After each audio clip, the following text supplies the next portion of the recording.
Hello and welcome to patch 14.18 of League of Legends. My name is Chris, and with me is my friend Jason. Hey there! Right off of the back of a really good NFL Pick'em video, I'm back and looking forward to doing 14-18 with you. I did see Lots of someone who looked at my channel and noticed that there was League and football content on there, and they were like, "What the fuck?" I'm like, I can like probably both. not a huge Venn diagram between the two, but I don't know. I've definitely met some NFL fans around the Rift. Alright, let's get right into it. First up, skip past the cosmetics unless there is some funky stuff you want to talk about before the balance changes. There's actually a lot of stuff I wanted to dig into a little bit here. Uh-huh. Um, I guess I'll save my rant on the AFK check failure. This is basically just an implementation of the horrible system that they've started to introduce in the last 2 or 3 patches worldwide. Well, just say what you But want to say. yeah, but I mean, look, I their client and their network architecture are far from perfect. And to punish players for being hit by that is such a double whammy. I came back yesterday after about a month off due to my shoulder injury and played about 10, 12 games. Stunk it up in most of them, to be fair. But within that 10 or 12 games, there were 3 different games where a player, got stuck on the loading screen. And and having the AFK check either not pop or just not respond is similarly common to that. To have that much bad network architecture and then to punish players for already being punished by Riot's own fault is unconscionable to me. Something that I do like a lot, though. Did you read up on this normal gamebot trial above that? No. This is really interesting. So the way I understand this is that the first 5 match-made games that you play that are not co-op versus AI, but actually like normal, PvP games, they're gonna place some number of bots into these games. Might be all bots for your first game. I don't know exactly how they're doing it, but the idea of this is to not only make your not only to make your entry into competitive PvP a little bit less toxic and a little bit less, harsh in terms of the difficulty jump between playing against bots and then playing against real people who might have 100 match-made games under their belt already. But also to accurately assess your skill. So the bots are going to get adaptively easier or harder throughout your first 5 games based on how good you are. So I think one of the really cool things there, besides the fact that it's making the new player experience easier, is that they'll also be able to kind of detect smurfs, and instead of ruining other new players' experience because you're smurfing and they're actually playing for the first time, they'll be able to increase your MMR in a safe way before you start playing in the wide, wide world of PvP. So this is kind of cool. Um, in addition to that, I just think it's going to make the new player experience better because, I mean, look, the first PvP game that I played 11 or 12 years ago, right? I wasn't great. I mean, I got destroyed. I don't think I was like, inting per se, but I was probably like 2-9 or something like that. And I remember that experience, right? And this was after a couple of months of playing only against bots. Um, it I was so nervous coming into my first PvP game, and it was like even playing badly and even getting crushed, it was okay, right? It wasn't like I couldn't do anything at all. I felt like I had some agency on the game. It wasn't like people were toxic and shouting me out for playing badly. It was fine.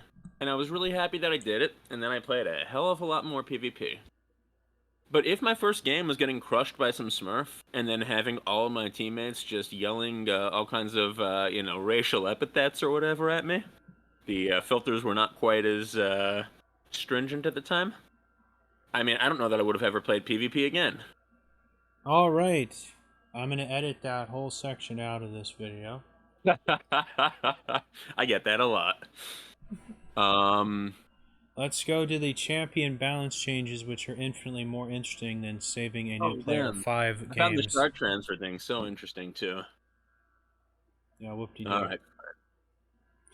Okay. Alright, first up we've got Ari, and we've got a nice juicy buff for her here, giving her a nice chunk of not just the base damage, but AP ratio on her charm, and this is just such a, honestly surprised they would even give her a buff this big on an ability like this, on her CC ability. This is just a crazy buff, honestly, to someone who already does a lot of single target damage. Yeah, I think charm is usually the last max these days. So the Nah, base. the I know charm. charm used to be the second max, but I think it's usually the final max now. Honestly, her W is so bad. You get longer charm duration with They've, points in a charm. they've buffed the W a lot of times. I could be wrong. I think it's usually maxed less now, the charm. But either way, the big story here is the 15% extra AP ratio for a champ like Ari that will be building a lot of AP, not as much CDR or pen or anything like that. This is a really nice buff. Ari is probably a kind of champ that struggles a little bit to take down tanks. She's kind of a burst mage, kind of not. And unless she's ahead, she can struggle to kind of take down a squishy in one combo as well. So I think the buff is justified. Yeah, I've repeatedly said that I think Ari is one of the best balanced champs in the game. Yeah, I would say over time that's definitely true. Lately, she's been in a little bit of weak state. Alright, next up we've got Aurora, and we've got a slight, or a bit of a nerf on her ultimate, where she doesn't jump as far forward when she starts it. Yeah, this is huge. Usually when they want to nerf a champ that's overperforming and they want to go after their ultimate, they're going to increase the cooldown. Sometimes they'll change the damage, but to see a huge utility cut, and particularly for the mobility on it, this is really surprising, and I think is going to be extremely impactful. Quite honestly, going to make it harder to hit and to set up the types of like traps that you want to as Aurora, and it's just going to make her escapability worse as well. Um, yeah, Yeah, utility is one of the most important things you can buff or nerf on a champion, and I think mostly they've kind of played lightly with nerfing her. This might be the biggest one yet. it is. I think the duration's honestly more consistent because the hitbox on this is so unbelievably forgiving. Hmm. That's my But that, take on it, at least. yeah, but that dash distance being halved. Whew. Yep. Aurora Um, has been performing, I think, quite well though. okay, next up, we've got Azir. Oh, I'm sure you have a lot to say about this Yeah, I mean, there's a lot I could say, honestly. And I will. one. Go on. Yeah, I mean, what else needs to be said? There is one thing about this that I will say. There was a huge nerf to his ultimate on here at one point that they've decided to cancel, and rightly so, because if they went through with that change, it would wipe out about like 7 years of buffs to his ultimate, where it's been slowly buffed over time because the base numbers and ratio used to just be pathetic. But honestly, I'm glad he kept that, but this is pretty damning, honestly. I mean, they know that you basically have to max your Q, so I don't know. This feels so punishing. It's insane. I'll be honest. He's seen so many nerfs lately that I demand that his like summon and command range be reverted back to like 2019 levels just to compensate him. Yeah, I mean they call this a base damage change. I would certainly call it a nerf. From level 10 to 13, you actually are doing slightly better. From level 14 to 18, you're doing a lot worse, and that's kind of the more important part of where you're getting all this damage from the pokes with the rise. Obviously a big AP ratio nerf as well for something that you want to use late game. If he's running with even like 300-400 AP, that's that's a loss of what I guess by the time that you're really getting a lot of damage from this, you probably have it maxed anyway, so maybe not as big as I thought. But yeah, this stinks. They are reducing Azir to sand, and I think probably the reason for this is that he's been very strong in pro play. Obviously, if you can hit the ranges exactly right and stay safe, Azir can be an absolute menace in the late game. I don't know And how much that can still be true. He's been nerfed like so many times now. It's insane. I mean, it doesn't stop him from doing what he can do really well, though. I mean, several soldiers with lots of AP from a safe distance. You can just skewer such a wide area and basically make it impossible for the enemy to fight. And again, if your team is coordinated and has set up the lines well, and if you're a skilled Azir player, which, everyone playing Azir in pro play probably is, whenever you get these patches near the end of a season, usually the 17, 18, 19, maybe 20, they're going to be very, very pro play focused because that's when you're coming up to Worlds, and they want to make Well, sure that one or two champs don't completely overshadow everything else. if you thought his laning phase was bad before, you hadn't seen nothing yet. Because now Well, this he's going doesn't to really. be forced to stay on a lower ratio for much longer because you have to max his Q, or you basically have no presence, period. Right, So, right. You don't usually have a ton of AP in laning phase, and obviously the base damage change isn't going to affect laning phases at all. But yeah, it certainly doesn't help. alright, next up we've got Corki. We got another nerf to the old phosphorus bomb, and suddenly we got lots of nerf coming out of Corki. Yeah, And less damage from the ultimate as well. yeah. I remember you didn't think that the buffs they meant to the ultimate when they gave him that mini rework. What was it at the beginning of this season? Sometime last season. I know you didn't think those were going to be big, and I said at the time, like, these are huge, and he's going to be very powerful now, and he's taken nothing but nerfs since. I think he was good with those changes. I think he was just better in a different way before that was better than the way he is now. Okay. Yeah, one of the Because main problems, also pro play focused. One of the main problems with the way that he was before this mini rework was the package was making it so that at very high levels, especially in coordinated play, basically whenever your Corki had the package, the other team would not want to fight. And whenever your Corki didn't have the package, or couldn't have the package, because he had used it recently, your team would not want to fight. And that created a lot of non-interaction and very slow games. Like very slow, kind of uninteractive games. Not even well, like slow in terms of like very strategic, just slow in terms of there's always a period where no one wants to fight. I'd You counter that by saying like a huge percentage of the roster is basically never played in pro play. So I would say, who the hell cares? The problem wasn't that he wasn't played in pro play. The problem was that he was played in pro play, and it made for really, really boring games. It wasn't just professionals; it was also high-level coordinated play in general, and it kind of created the same problem as Nar does. Nar has been a problem that they haven't been able to solve in terms of whenever your team is about to get Mega Nar, the other team never wants to fight. Whenever your team just had Mega Nar, and he's going to be Mini Nar for a long time, your team doesn't want to fight. And it creates a lot of really stale gameplay. It's less about the balance between the two teams and more about the fact that it Well, just doesn't make for fun games when people are playing smart. you could honestly make that exact same argument with any character who has like a large CC ultimate. I don't even consider that an argument because you can make that argument for any character, and Thing with pro the large players know PC when ultimate those uptimes are. Thing is with the large CC ultimate is it's not really timing windows. You can use those in any given fight, and you can choose to use them or not use them. Quirky and Gnar, they're on a timer. It's a fixed window. It's not like Samira, for example, who has a more interactive pattern where obviously, once she gets the S rank, you don't want to fight her. But you have to actually go in, make the moves, and hit someone to get the S rank. It can happen at any time in the game. Okay, well, for Um, one, when he did have the package, there's nothing mhm. forcing you to pick that up at a certain time. And two, Nar doesn't have There's to a timer use on his that. ultimate He can sit on Uh-huh. like 80, 95 rage as long as he wants. It doesn't die out like the If rage he's of not Trendemir if or he's not ever Renekton. CSing, if he's not ever CSing. At some point, he's gonna have to like farm it.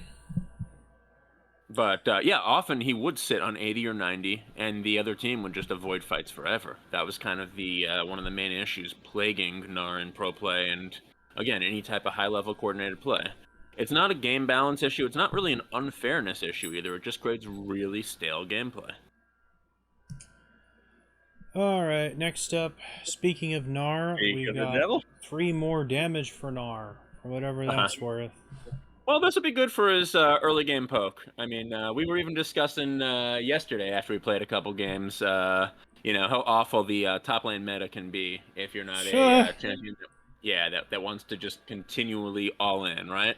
Yeah, Gnar So, is like one of the most conservative things you could play up against up there. mhm. That's like going into a time machine. I would relish playing against Gnar. Are you Well, yeah. kidding? So they're So, exactly right. So, like, they're making him a little bit better compared to some of the real cheese lords. I miss the days of like Quinn and Vayne and Teemo top, man.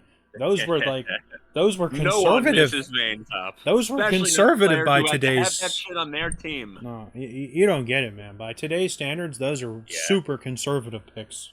I know they do seem quaint by comparison. But yeah, this will actually be really good for mini Nars poke pattern and lane face. All right, next up, we've got a buff on the.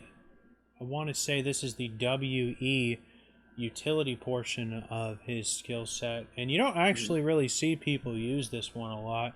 This is the little circle he puts down that constantly refreshes his shield every time someone takes damage in it. It's kind of cool, but it's not very powerful, but it is kind of unique, and now it'll be a little better. So that's cool. I was gonna say 1418 was the shield hate patch.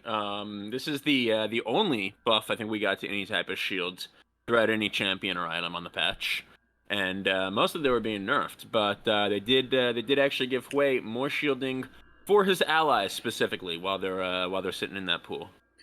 Well, the truth is, it's like mhm.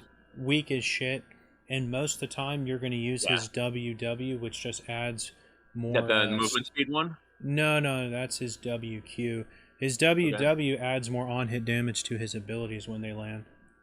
Oh no, I'm looking it up. It looks like this is the WW, the shield strength. Whatever, whichever one is the one that synergizes with his Yeah. Q damage is the one you're basically forced That's to one do. you're usually going to use. And then if you want to like save allies, usually mobility is a better way than shield.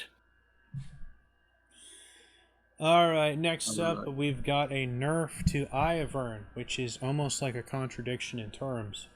We've got less shield value on, honestly, his only good ability, in my opinion, is his really awesome shield that does damage and shields people. The root's okay. And then less of a slow too, as if that wasn't enough. Yeah, I don't know the reason for this one. My guess is it's probably pro play focused, and they probably found a way that that you can really kind of like keep juggernauts that have a lot of self healing and a lot of I would say dueling potential, but kind of like fight or team fight potential. I'd be surprised if Ivern still played in the pro scene. Oh, I wouldn't be that surprised. Like, the jungler in the pro scene is almost always either a full dedicated tank or a supportive type of character. Wow, what a world. Yeah. I know, I wish my junglers were that too. Alright, next up, we've got a very rare buff to Jarvan's passive, which has basically remained unchanged for eons. And just a little more chip damage on this low cooldown, little static cooldown ability where he just autos you for a little more on attack. Didn't this get nerfed sometime recently? No, it did get buffed like not too long no, ago where the static cooldown. 14.8, you're right. Okay. Static cooldown, and then also in 14.8 they buffed it from 6 to 7. So now it's 8%. I mean, that's a lot of free damage for Jarvan to get, just for hitting someone the first time every few seconds. Just more of an excuse for people to build them like Talon. I don't know about that, right? Because this is a fixed health ratio. I think this is gonna help tank Jarvan more than anything else. But does it give Assassin Jarvan more damage? It certainly gives Assassin Jarvan more Okay. damage, yes. But it also gives tank Jarvan more damage that he wouldn't have by being an assassin, or that you know what I'm saying? Like, Yes. the assassin is damaged already, right? This is basically where Jarvan's damage is coming from as a tank. See, now if they increase the damage on this by like 1% for every 100 armor or MR he had, then I'd be like, Oh, okay, that would be cool. okay. Yeah, that would be cool. That would be cool. But Yeah. they won't do that. Alright, next up we got Jax, and we got more bonk power on his ultimate, and then the active gives more resistances for enemies struck, which is really nice. I always thought this was one of the most underwhelming ultimates in the game, because he's basically not really doing much more than he already just does with all of his basic abilities. I was hoping when they gave him that like ever so slight mini rework about a year ago that they'd actually just straight up give him a new ultimate or something a lot more exciting than this, and just I put agree like the on completely. hit into his Although, passive or something.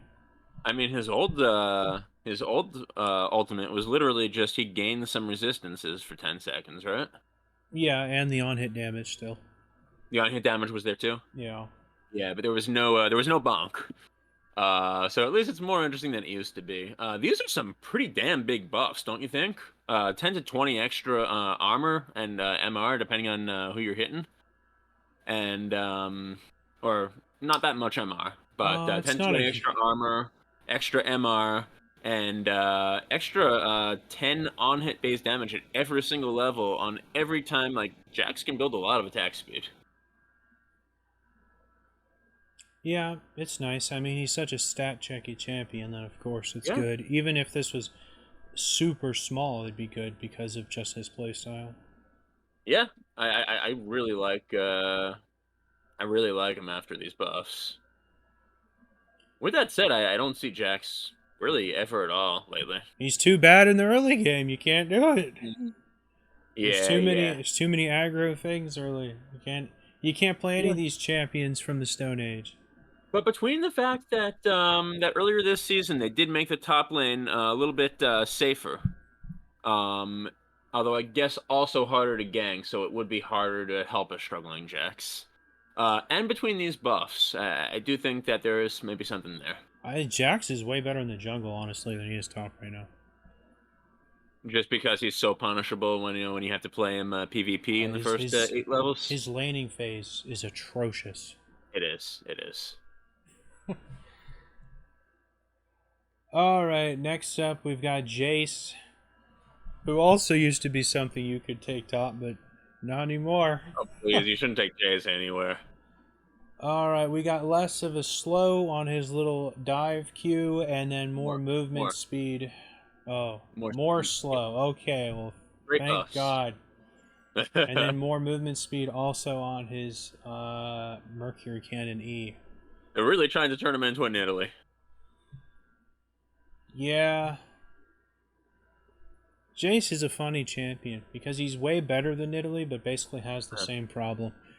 Yeah. He's the rich man's Nidalee, right? He's the Yeah. Piltover Nidalee. That's right, the rich man's Nidalee. Yeah. I mean, you can't be a Piltover without being rich. He's gotten They'll a send lot you of down the small fucking buffs over the zone. years, but Yeah. I mean, he's tons of just them. Yeah, especially in the last 2 years. he's just a So victim many of little his buffs. own playstyle, though. For sure. Yeah, just not a good team fighter. He's not a good laner, honestly, either.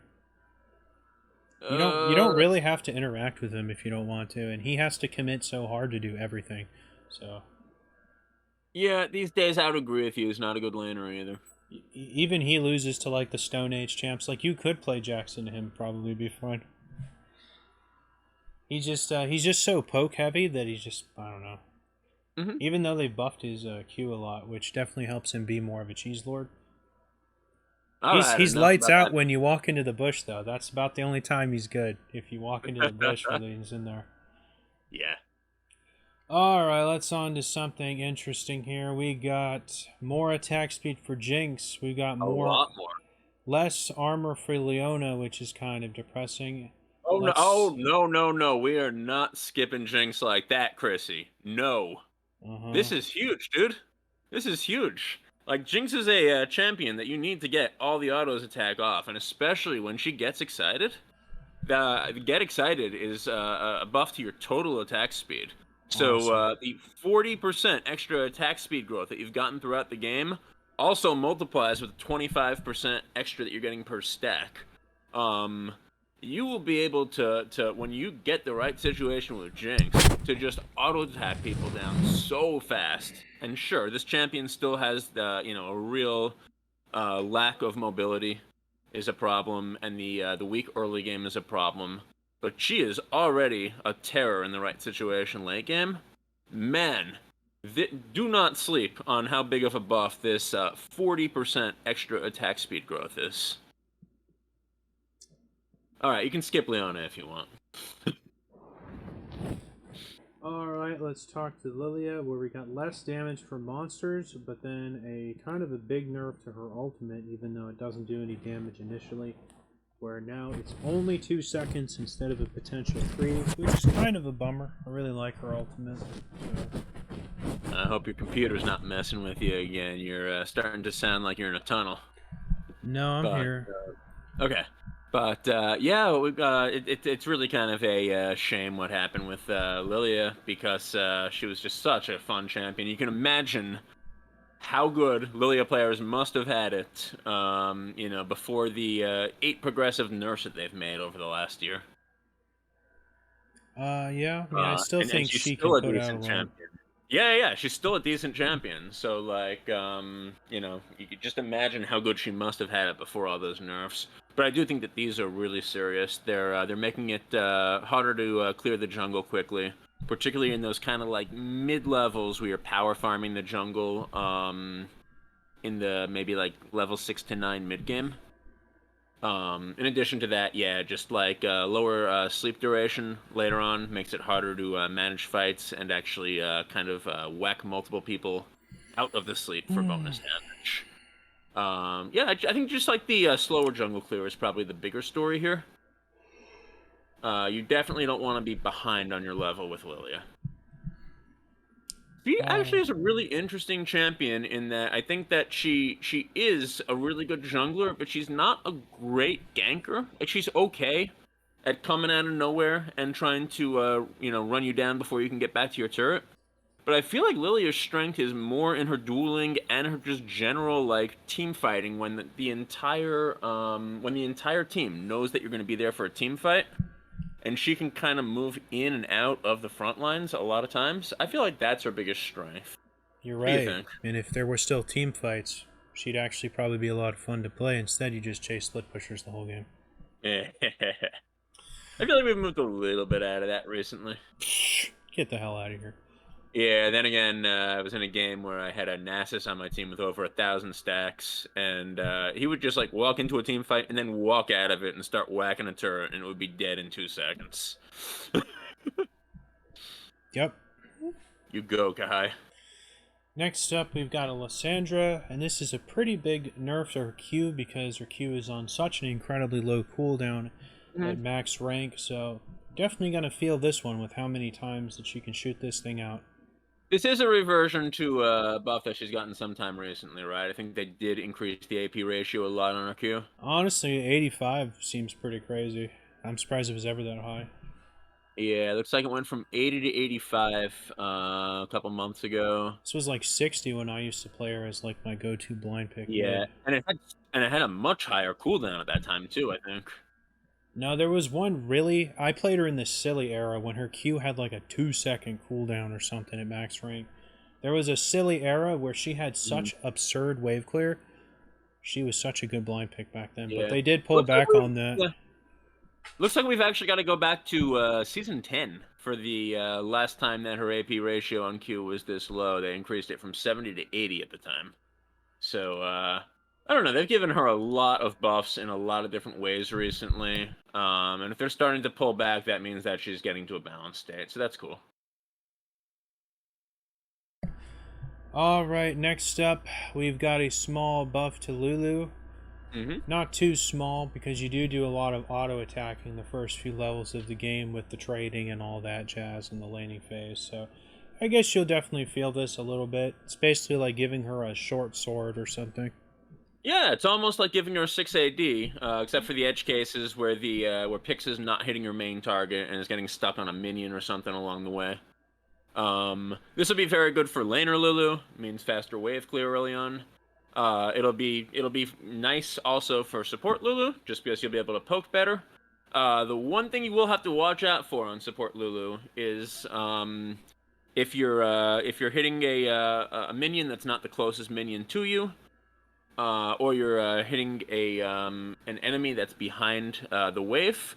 Pix is going to be hitting the minion that's in the way, and so doing more damage to your opponent's minion wave, Bro, maybe in unpredictable places, is going to mean that it might be a little bit harder for your or a little bit easier to accidentally bro. steal or interrupt your ADC's CSing. Fans of this channel know how Pix works, man.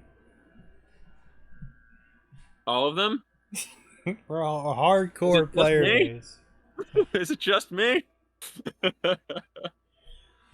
All right, now we've got a nice buff to Malphite's passive, but I'm pretty sure there's no force on this earth that is going to make him good top lane. Probably You're the probably only right. time you'll see him now is people just play him AP mid lane, because it's still cheesy enough to actually do well. I like him support. He I like him is support into really squishy ADCs. he is so dated as a Uh, top laner. Oh my yeah. god, he is so just outmatched by even the stuff from like 5 years ago. Malphite is a champ that has not aged well. Yeah. They keep trying to give him like little utility buffs on his W and E, and it's not enough. He does need a rework. I do like playing him support into certain squishy ADCs. If they're particularly if their support can't really poke that much, or is somebody that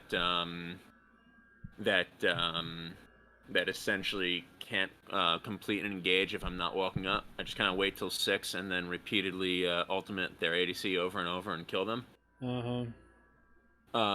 Anyway, this buff will help Malphite in laning phase the most, because that's where he's recovering his shield the most. Otherwise, you might as well just look at it as a 1% buff to his max health in team fights. No big deal at all. But You I know what agree they with should you. do? I agree with you. Even with this, not going to help his laning phase very much because he's so outdated there. What should they do? As soon as he ult, it should just immediately refresh Granite Shield. Yeah, that's a cool idea. I like that. Not going That to help would his laning phase though. no, it would no. Well, having an on-demand shield for like X amount of your max health, that's definitely going to make you a little deceptively tanky.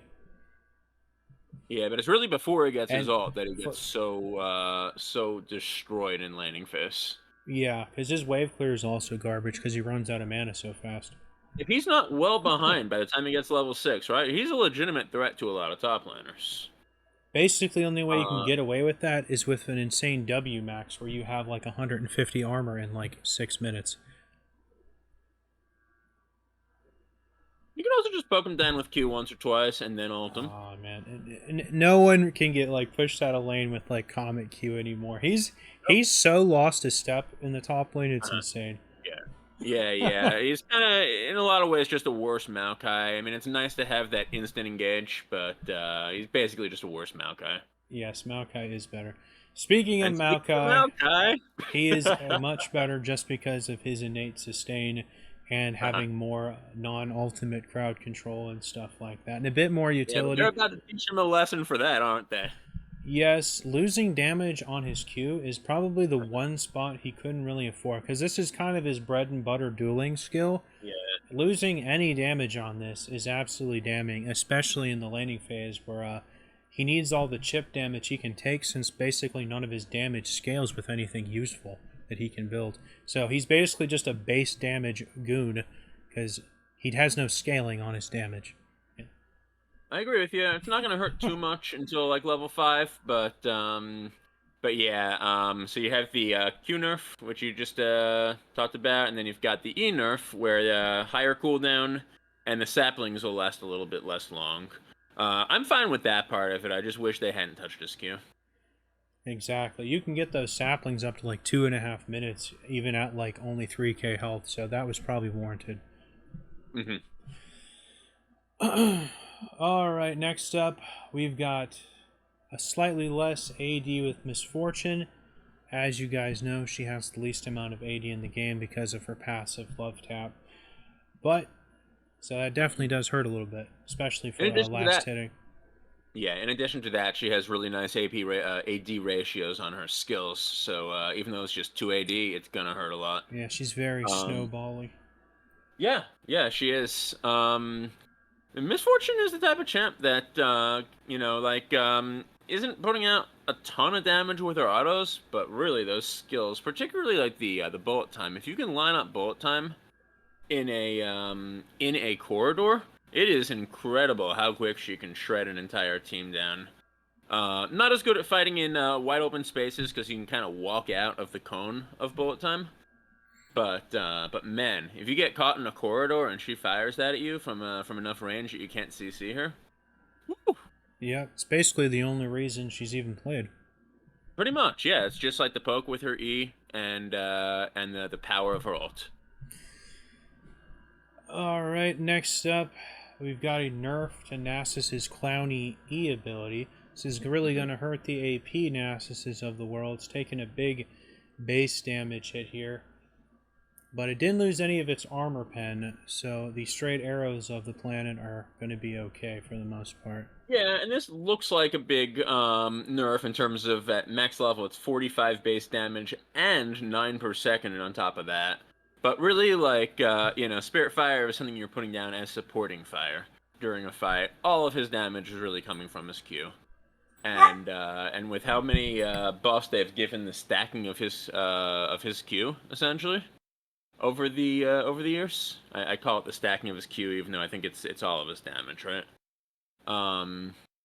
Yeah, like this really is not going to hurt as much as it looks like. Nasus is in a fantastic spot right now. He sure is. You might have noticed both those games I played with you guys, I banned him. Because even if he goes like 0-10 in lane, he catches up so fast.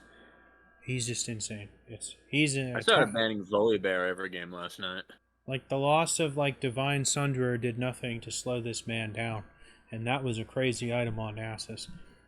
Everything that used to be a hard counter to Nasus, like Renekton, Garen, Olaf, Pantheon, Trundle, his like big ticket things that used to give him a hard time in the early game, he outscales all of them as soon as he gets his ultimate, because his ultimate gives him such a boost in DPS by having the cooldown on his Q and all of the free range and our stats it gives him, which is a lot of stats. Garen's still really good in a different way, and I'm not totally sure. I think he still does pretty well against Nasus, just for the fact that he can shred plus his ultimate, his percent damage. As far as all the other ones you said, completely agree. I mean, yeah, Garen will do okay for like 5 minutes. Garen will do well the whole game, even if Nasus gets ahead of him. Like, Garen will just destroy everybody else on your team. I mean, he's got to get you low enough to ult, and that spin starts doing less and less damage later in the game when Nasus doesn't have to build damage. All he has to do is build tank items. Garen builds the damage, shreds the health pretty quickly.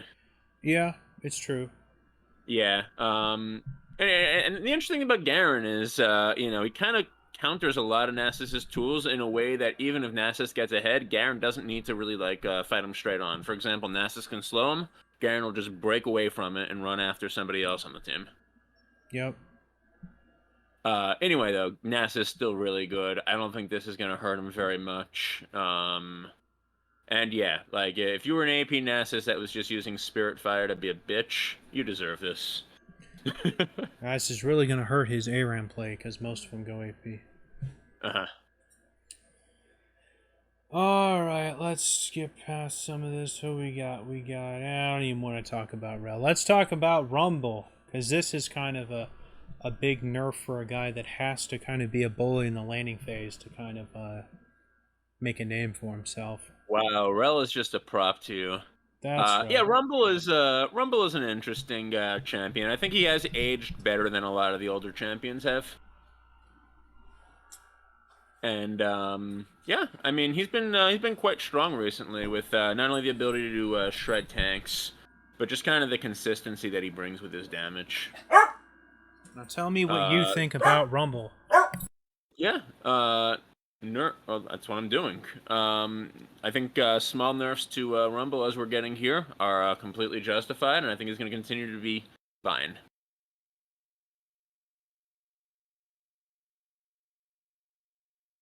What do you think about Rumble? Are you done talking about Rumble already? Yeah. I was expecting you to go on for like 10 minutes. Well, expectations or disappointments deferred. All right, next up we've got Samira, and we've got a slight buff to her Q. That's the ranged and melee attack. Pretty strong, especially in the early game where it's a bit on the cheesy side because of the extra on-hit magic damage she deals. Yeah, I've never played Samira, but Flare is what you always max first, right? Oh yeah, it's the only. Her other things are just utility. Yep. So The this other is things are pretty much dash. The other things are block. So a purely like laning phase buff, but it is nice because this skill does scale on total AD, not bonus. So you're getting an extra, 5, 6, 7 damage at the beginning of the game, and that'll kind of taper off to 0 once you get to level 9.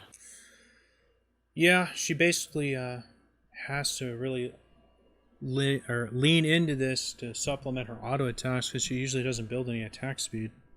Right, because I think she has weaker range than most of the champs, and definitely doesn't have great poke skills early game. Like this is basically all you get. All right, next we got a buff to my boy Shen, and this is purely kind of a mid to late game buff. You won't really feel this much in the laning phase, unfortunately. Would have been nice to get another 3 or 4 out of like the base shield at like level 1. That would have really made a big difference, surprisingly, because you can pop this pretty consistently in the lane with very responsiveness on-demand shield depending on the position of his sword. Mm-hmm. So it's a nice buff, but you won't really notice it too much, honestly. Yeah, let me just look at the numbers real quick. It's been buffed a number of times. Okay, so it looks like this is a pretty consistent buff for every level you gain. It's not any type of like weird curvilinear scaling. Yeah, so I agree with you. This is probably the biggest buff for the mid game, I'd say. By the time you're in late game, like anyone can get through a 120 shield pretty damn easily. Even with the health ratio, these days you can get through a big shield in the late game pretty easily. It's pretty much only good against burst in the late game. But I'd say, yeah, mid game is probably where you're gonna see the biggest benefit from this, and yeah, nice to see Shen getting some buffs. Can you give me 1 second? I have to pause this. Absolutely not. All right, we're back, and we're gonna have to rush this thing along because I have to be somewhere. All right, Come first on, on, kickoff's not for 4 hours, Chrissy. let's talk about Smolder. We've got no more scaling with AP on his Q. It's probably for the best, honestly. His AP Yeah. builds are a bit silly. And then we got Yeah. less base damage on his Q and his goofy little snot ball. Yeah, these are mostly early game nerfs, and they're going to make him even weaker in the laning phase. He still becomes an absolute monster later on in the right hands. I do think that it's a little bit of an unhealthy level of weak early and strong late, but he's a fun champ. Alright, I'm really going to speed run the rest of this. Okay, we've got less damage overall on Varus's Q. And then they pulled back on the buff to his E ratio. Don't got much to say about that. It's We pretty got, much nerfed lethality Varus into the ground. indeed, yeah. And then next up we've got Vi. Let's see. Well, we got a bit of a nerf on this. It has really high base damage. It always has since she's been in the game. So that's a bit of a bummer. It packs a wallop. It's one of the few games in the abilities in the game that still has redonkulous base numbers. Yeah, this isn't something you use a lot of times during a fight. I mean, so I don't think it's going to interrupt your play pattern too much. Next up, we've got Viego. He got a little more damage, but less damage versus monsters for the on-hit Bork built into his Q Bork for jungling. So this will slow his clear down by a little bit, but he got more AD, so it's kind of neutral, I guess. Yeah, I mean, you can still auto attack monsters. This feels like a buff overall. Yeah, it probably is. And then Xin Zhao, we got a nice juicy buff to the base numbers on his Q. You can see the math. It might not look like much, but this ability is already pretty strong because it basically just adds on top of whatever autos or crits he's already doing. So it's always kind of a chunky ability. Yeah, haven't seen too much Xin Zhao recently. He was Yeah. doing really well for a while. He got nerfed, and I think they're trying to get him back into the meta before it's too late for Worlds. I don't even have the patience to talk about Zeri, so let's talk about Where's Zeri? Ziggs. Basically, all you need to know is less damage and scaling damage against structures. It was already redonkulously strong, especially his passive. It's still going to be good, just not as silly as, say, his satchel charge. Bravo, Riot. Yeah, turrets need to be a little bit tankier late game. This is at least a start towards some of the most cheesy things you could use against them. Okay, next up, ultra depressing chains to the big ticket lifesteal item. This usually used to Shield give it. 20 at one point. Now we're back down to budget lifesteal at 15. And then if that wasn't bad enough, we got less overall shield. Doesn't even really matter that it's stronger early on because this is usually a later buy. Yeah, by the time you're level 9, it's a significant nerf on the shields. Yep, and then we got a nerf to Immortal Shield Bow where now it's just Shield it. weaker on ranged people overall, as if anyone in the entire game that's melee builds this. I don't know what they're Look, smoking. I'm really Oh, they actually made it a little bit better, or at least pretty neutral for melee champs. I think the Trashwell brothers build this sometimes. That's pretty much it. Yeah. Yeah, sometimes Yi, but usually just the Trashwell brothers. All right, next up we've got less haste but more AP, and this is something that kind of is continuing down the line, I guess, a little. It's a little Yeah, cheaper though. yeah, this is a little bit of a weird one. I would say it's not really much of a power change overall, but it's kind of weird that they took away ability haste on an item that's designed to be used on champs that are really kind of spamming skills. All right, next up we've got less AP, more magic pen, but I think overall what makes this a bigger buff is a higher threshold for the potential for your abilities to critically strike. Personally, I think Shadow Flame is one of the strongest AP items in the game right now. The ability for your abilities to crit is just super good in my opinion. I was gonna ask you what you thought of this. This is an item that I honestly always overlook. Oh no no no I'm no no! starting to This think one's maybe no, I'm starting to think maybe I am just overlooking it, missing something that's really good. this thing's Yeah. bananas. Uh, extra magic pen, I think, is the biggest story here. That's And good too. yeah, and this is you could think of it almost a little bit like the collector. It makes it a little bit easier to finish off targets and claim your kills as a true AP carry. Yep, and then with Store and Surge, we got less movement speed, 50% more magic pen. That's not to be overlooked. This is always a first item buy if you're going to buy it at all. And then we got more damage on the Squall, and then an easier threshold to trigger the money and the AoE lightning attack. All good Yes, things, basically. you only need to take Star Trek reference there. You only need to take off a quarter of the opponent's health instead of a little bit over a third in order to trigger the bonus damage. This will make it accessible to a lot more champions who want to try and burst someone over a maybe a couple rounds of spells. Yeah, these are really nice buffs for Storm Surge. Probably the item that just received the best treatment on this patch. All right, and then what more needs to be said that hasn't already been said about Fleet Footwork? They partially reverted the movement speed bonus, but now they've made special exceptions to somehow make this even less impactful for AD carries or anyone even smoking enough dank to take this on a ranged champion. Yeah, they're really trying to make this into a melee-only type of thing, which is better than how it was last patch, which was nobody should ever use this ever. Newsflash, right? Melee Huh? people don't take this either. In general they don't, but I mean with the buffs they just gave it from melee, the base heal is a lot nicer now. For melee. I'm starting to think that maybe that's a good direction because, if you're a melee champ, particularly against a range champ, you're going to be taking a bunch of poke, and that's where you're going to want some heal. You're going to want the movement speed to be able to keep up with them.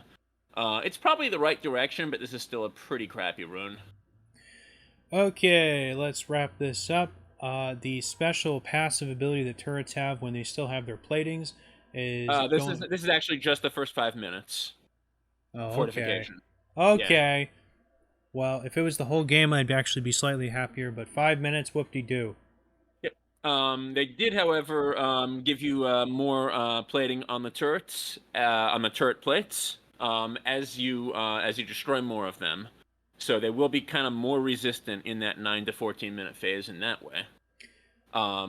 However, they're reducing the bonus resistances for nearby champions. This only lasts about 20 or 30 seconds. Basically, when multiple champions knock down a turret plate, it'll get a big burst of armor for maybe like 20 or 30 seconds, so that you can't take 3, 4, 5 plates at once. It's actually going to be a little bit easier to do that now in the mid game. Alright, sorry to have to wrap this up. And then the most important change of this patch, you can surrender ARAMs 30% faster.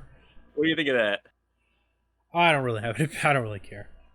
Alright, neither do I. Let's get this wrapped. I'm sorry, guys, I really got to go all of a sudden. That does it for 14.18. We'll probably next time we'll see you guys will be week 3 NFL pick'ems, We'll do better next time. See you then.